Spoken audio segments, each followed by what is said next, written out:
Buy sheet. Buy sheet. Buy sheet. Buy sheet.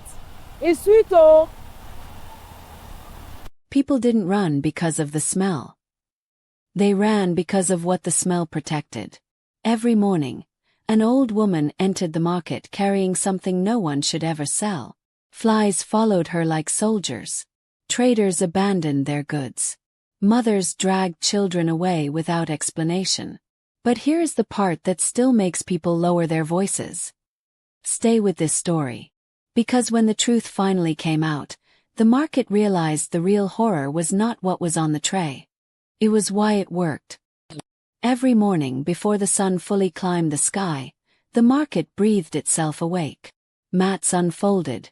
Baskets opened. Voices tested their strength. But before buyers arrived, the flies came first. Thick, persistent, humming like they had been summoned. And then she appeared. The old woman walked slowly between stalls, a wide wooden tray balanced on her head, covered with a sagging cloth. Her feet knew the path by memory. Her eyes stayed forward. And her voice, steady, trained, unashamed, called out the words that shattered the morning. Buy sheet, buy sheet. The market reacted the same way every day. Pepper sellers grabbed their goods. Women pulled children close. Men turned their faces away. Conversations died mid-sentence. Even animals strained at their ropes to escape. No one looked at the tray. No one asked the price. Everyone ran. Flies circled her like a moving crown, loyal and endless. The smell arrived before explanation. The shame before curiosity. Some whispered she was mad. Others said grief had broken her mind. But madness does not keep time. Madness does not return every day at the same hour. She walked the full market route, never stopping, never begging. And when she left, the flies hovered a moment longer, as if waiting for instructions. Here was the question no one dared ask. Why would a woman choose to be hated in public, every day without profit? And stranger still, why did nothing bad ever happen to her son? Stay with this thought. The answer will not come when you expect it. Before the flies, before the tray, before the whispers, she had a name people spoke kindly. She sold palm oil and dried fish, laughed loudly, argued over small change. She lived an ordinary life, and ordinary is a blessing people only recognize after it disappears. She had one child, one son. From the beginning, her love wrapped him tightly, too tightly. When he cried, she silenced the world. When he misbehaved, she softened the truth. When neighbors tried to correct him, she stood between discipline and consequence. He is still a child. The first theft was small, a missing coin. She found it in his pocket and said nothing. Silence that day became a habit. The second theft was fruit. The third was money. Each time neighbors complained. Each time she defended. The boy learned something important. Not how to steal, but how far love could protect him. As he grew, his confidence grew faster. Locks fascinated him. Crowds excited him. The market became his classroom. And the mother, watching this, felt fear grow quietly beside love. She told herself tomorrow would be different. Tomorrow never came. And here is where the seed of the bargain was planted, even though she did not know it yet. The boy became a man before the town was ready. Calm eyes, steady hands, clean clothes. People noticed things going missing, but never saw him take them. Doors were locked, alarms installed, guards hired. Did not matter. When chased, he vanished. When trapped, he escaped. Plans collapsed around him like weak walls. People stopped calling it luck. They began to whisper another word. Protection. Banks were hit. Warehouses emptied. And still, no arrest, no punishment. Mothers hid purses. Fathers locked doors twice. Children learned fear by watching adults pretend they were not afraid. The man returned home smiling. He ate, slept, left again. He carried success like a right. The old woman tried words, they failed. She tried tears, they dried. She tried prayer. The prayers came back unchanged. Love had raised him. Love could no longer restrain him. And desperation, when it reaches its edge, opens doors better left closed. Remember this. Every protection has a price. The question is only who pays it. She left before dawn, wrapped in dull cloth, feet bare on a road that remembered many confessions. The herbalist lived where paths crossed and ended at the same time. His hut smelled of smoke and leaves. Jars watched from every wall. He listened without interruption. When she finished, silence filled the room. Then he spoke. Protection is possible. Relief came first. Fear followed immediately after. The price was not money, not blood, not sacrifice.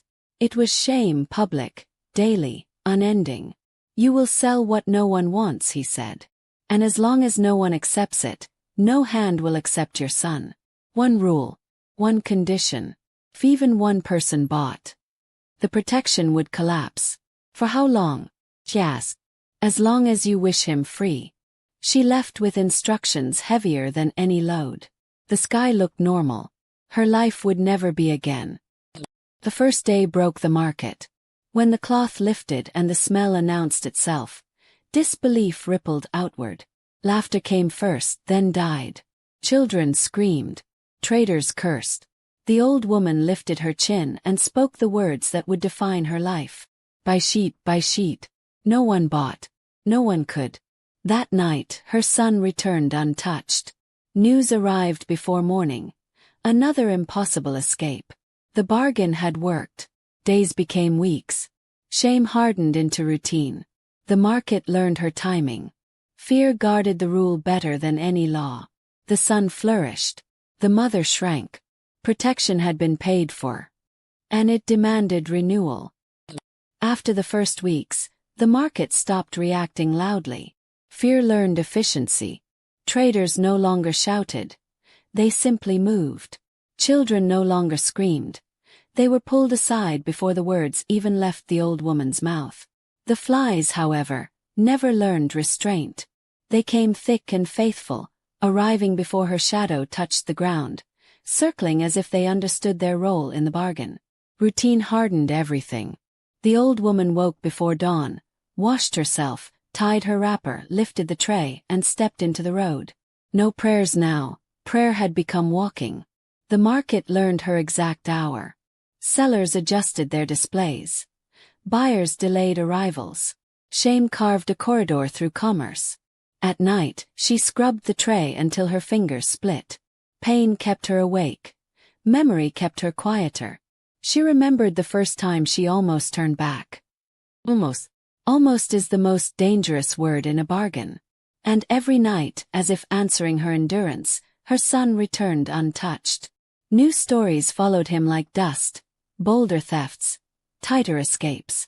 People began to whisper something worse than fear. Envy. Protection had become reliable. Too reliable. Remember this. When protection becomes predictable, it invites testing. As months turned into years, the market began to talk in codes. They no longer asked why she did it. They asked what would happen if someone didn't run. Stories grew teeth. Some said the buyer would lose a hand. Others said madness would follow them home. No one knew. And because no one knew, no one tried. Children dared each other to stand close. Mothers slapped the courage out of them. Men spat and crossed the road. The old woman heard everything without reacting. She had learned that reacting invited curiosity. Her son's name became a warning. Locks were changed. Guards hired, charms hung. None worked. The belief spread quietly. As long as the old woman walked, her son was untouchable. Belief is stronger than proof. And belief has a cost. Ask yourself this. How long can a town carry someone else's secret? The stranger arrived on a hot afternoon when patience was already thin.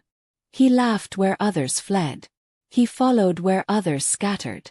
When he asked the price, the market inhaled as one body.